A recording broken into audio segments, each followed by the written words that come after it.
नहीं जानते होंगे तो सर्च कर लीजिएगा यूट्यूब पे, मैं मिल जाऊंगा। ये जो संस्कार हो रहा है ये कोई नया संस्कार नहीं है, ये बहुत प्राचीन संस्कार है, मतलब हिंदुत्व से भी पहले का संस्कार है।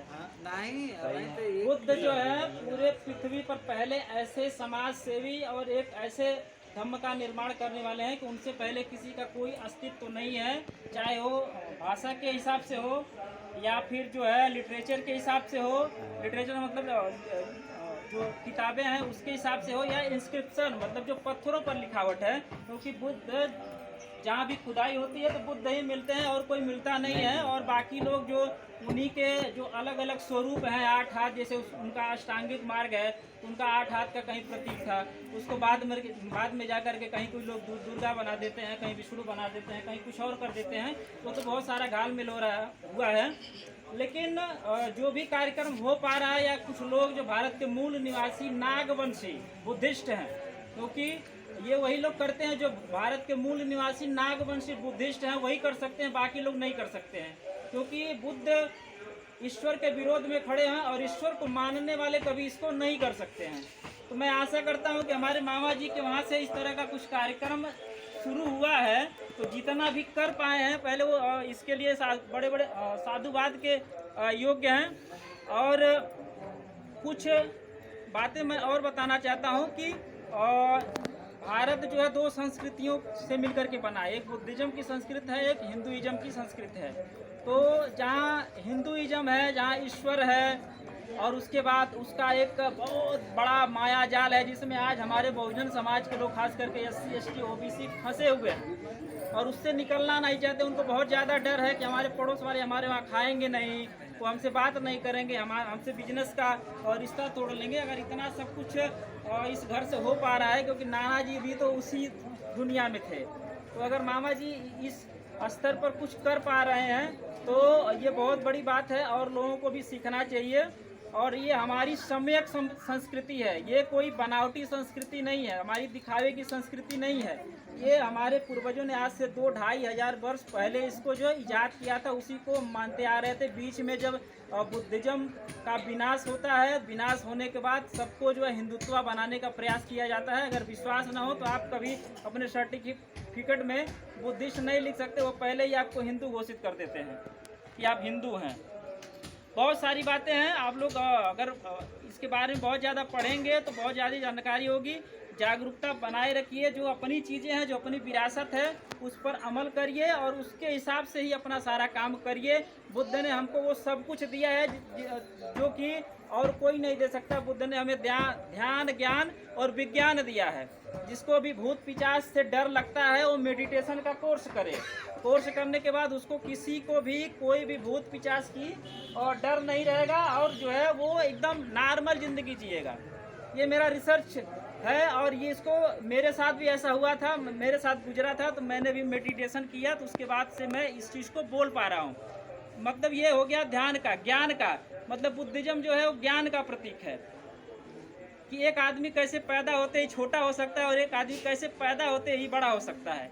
ये सिर्फ अपने भारत में है, लेकिन बुद्ध ने इसको भी खंडित किया था। लेकिन बुद्ध को जब खंडित कर दिया गया, बुद्धिज्म को मिटा दिया गया, उसके बाद फिर वो व्यवस्था लागू हो गई।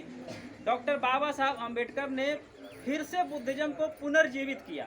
14 अक्टूबर 1956 में, आज से कुछ 50-60 साल पहले नागपुर में उन्होंने धम्म की दीक्षा ली और बुद्धिज्म को एक नए तरह से प्रेजेंट किया कि हमारे लोग ईश्वर में बड़ा विश्वास करते हैं, तो जो अगर दुर्गा को छोड़ेंगे, तो अगर हम कहेंगे ईश्वर है ही नहीं तो हम कैसे मानेंगे। तो बुद्ध को भगवान के तरह लोग मानना शुरू किए, लेकिन कम से कम अपने घर में वापस तो आ रहे हैं। हम कोई परिवर्तन नहीं कर रहे हैं, हम सिर्फ अपने घर में जाने का प्रयास कर रहे हैं।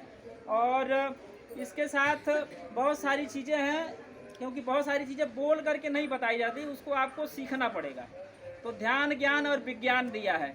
विज्ञान के बिना हमारा कुछ भी नहीं। आज देखिए कितने सारे इलेक्ट्रॉनिक चीज़ें, मोबाइल से हम अपनी सारी चीज़ों को कैप्चर कर रहे हैं, उसको और लोगों को दिखा सकते हैं। तो ये विज्ञान की देन है, ये किसी भी देवी देवता की देन नहीं है। टाइम ज़्यादा हो रहा है, ठीक है, मैं अब इसके साथ अपने वाणी को विराम देता हूँ। लेकिन एक काम हमको करना है कि आज बहुजनों की जो स्थिति है, जो थोड़ी सी स्थिति बेहतर हुई है, उसके पीछे संविधान का महत्व है, तो संविधान का महत्व है, तो उस संविधान की प्रस्तावना के लिए मैं आप लोगों से आग्रह करूंगा कि आप लोग खड़े हो जाइए, क्योंकि उसी संविधान से देश चलता है और देश में रहने वाले हर लोगों को संविधान का जो है सम्मान करना चाहिए। तो सभी लोग खड़े होंगे, संविधान की प्रस्तावना पढ़ी जाएगी, उसके बाद ये कार्यक्रम समाप्त किया जाएगा।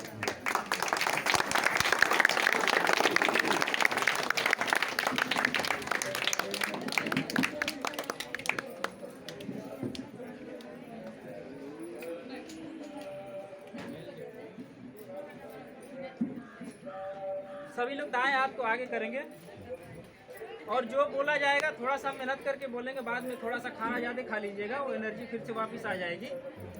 तो थोड़ा तेज बोलना है। हम भारत के लोग, भारत को एक संपूर्ण प्रभुत्व संपन्न समाजवादी पंथ निरपेक्ष लोकतंत्रात्मक गणराज्य बनाने के लिए तथा उसके समस्त नागरिकों को सामाजिक आर्थिक राजनैतिक न्याय विचार अभिव्यक्ति विश्वास धर्म और उपासना की स्वतंत्रता प्रतिष्ठा और अवसर की समानता प्राप्त करने के लिए तथा उन सब में व्यक्ति की गरिमा राष्ट्र की एकता अखंडता सुनिश्चित करने वाली बंधुता बढ़ाने के लिए दृढ़ संकल्प होकर अपनी इस संविधान सभा में आज तारीख 26 नवंबर 1949 ईस्वी को एत द्वारा इस संविधान को अंगीकृत अधिनियमित और आत्मर्पित करते हैं। जय भीम। नमो बुद्धाय। जय संविधान। ठीक है, आज का कार्यक्रम यही समाप्त किया जाए।